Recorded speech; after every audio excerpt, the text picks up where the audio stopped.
এখন হলো যে এটা একটা প্রাথমিক ধাপ বলে আমি মনে করি, যে আমাদের একটা নেসেসারি স্টেপ, যেটা ছাড়া অর্থ ফেরত আনা সম্ভব নয়।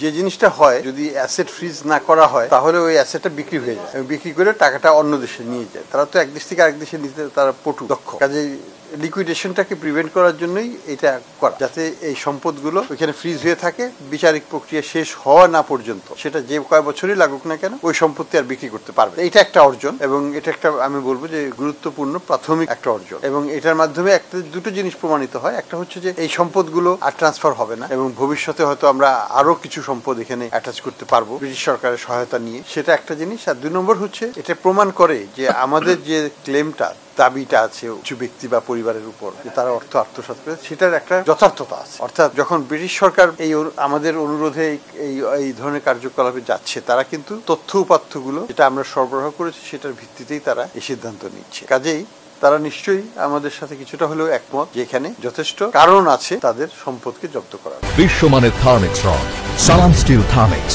দেশের একমাত্র থার্মিক্স রড। এই পর্যায়ে আমরা এখন আছি। এখন তারপরে পরবর্তীতে যেটা হবে যে এটা একটা বিচারিক প্রক্রিয়া হবে, পৃথিবীর সব দেশেই যেটা হয়, এবং বিচারিক প্রক্রিয়ার মাধ্যমেই এটাকে সলভ করতে হবে। এবং বিচারিক প্রক্রিয়ার মধ্যে দুটো জিনিস হয়, একটা ডিপেন্ডস করে সরকারের উপর, সরকার এটাকে ক্রিমিনাল কেস হিসাবে নেবে না এটাকে সিভিল কেস হিসাবে নেবে, সেটা একটা ডিসিশনের ব্যাপার আছে সরকারের। এবং এই ডিসিশনটাও ডিপেন্ড করবে সেই মানে তাদের যে অপরাধ, সে অপরাধের গুরুত্বটা কতখানি, এবং সেই অপরাধের আমাদের যথেষ্ট প্রমাণাদি আছে কিনা। এটা সিভিল কেস এবং ক্রিমিনাল কেসের মধ্যে যেটা প্রমাণ দিতে হবে সেটা পার্থক্য অনেক বেশি, গুণগত পার্থক্য অনেক। ক্রিমিনাল কেসে অনেক বেশি তথ্য উপাত্ত দিতে হবে, অনেক বেশি সাক্ষ্য প্রমাণ সাবমিট করতে হবে, এবং নিজেদেরও আস্থা, নিজেদের লয়ার, আমাদের লয়ারদেরও বিশ্বাস করতে হবে যে এই প্রমাণটা দিয়ে আমি একটা ক্রিমিনাল ভার্ডিক্ট পেতে পারি, সেটা একটা উপায়। আর যদি পর্যাপ্ত সাক্ষ্য প্রমাণ না থাকে, সেক্ষেত্রে বেশিরভাগ ক্ষেত্রেই যেটা হয় যে ঠিক আছে, তুমি আমার টাকা নিয়ে গেছো, টাকাটা এইভাবে গেছে, আমি সেটা দেখতে পাচ্ছি, এবং এই সম্পদগুলো হয়তো ওই টাকা দিয়ে করা হয়েছে, আমাকে এই টাকাটা ফেরত দাও। তো এই লাইনে তখন আর্গুমেন্ট, তো সেই ক্ষেত্রে প্রমাণ করাটা কিছুটা হয়তো সম্ভব হয়, মানে ইজিয়ার হয়, আমরা সেটাও দেখবো। তো এই ডিসিশনটা নির্ভর করবে আমাদের কিছু আইনজ্ঞ এটাকে বিচার বিশ্লেষণ করে দেখবেন এটা কোন ভাবে আমরা, এটা আমারও কোনো বিশেষত্ব নাই, আমরাও এটা জানি না, এটা আইনের বিষয়। তো একটা জিনিস কি, যখন একটা মামলা যদি ক্রিমিনালে চলে যায় তখন কিন্তু এটাকে আটকানো যায় না। দুদক যখন একটা মামলা করবে তখন কিন্তু ক্রিমিনালি থাকে, এটা হয় ক্রিমিনালি সে ভার্ডিক্ট হবে, না হয় ভার্ডিক্ট হবে না, কিন্তু এটাকে সিভিল করা যায়। আমাদেরকে এখনই সিদ্ধান্ত নিতে হবে যে এটা সিভিলে যাবে না এটা ক্রিমিনালে যাবে।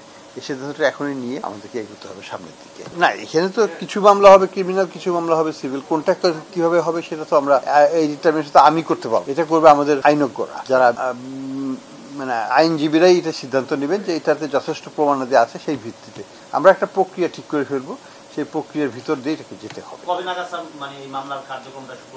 এটা বলা মুশকিল, এটা তো বিচারিক প্রক্রিয়া তার নিজস্ব গতিতে চলে, এখানে আমাদের ওইভাবে সরাসরি তো হস্তক্ষেপ বা লয়ার আমরা চাইলে এখন নিয়োগ করতে পারবো, সরকারের সিদ্ধান্তের ব্যাপার আছে।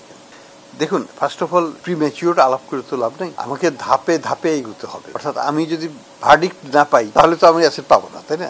যার তার সম্পদ তার কাছেই থাকবে। যে আমাকে এখন যেটা করতে হবে, আমাকে যথাযথ তথ্য উপাত্ত দিয়ে প্রমাণ করতে কোর্টের জন্য রেডি হতে হবে, যে বিচারিক প্রক্রিয়াতে যেন এটা আমরা পেতে পারি। এটা একটা উপায়।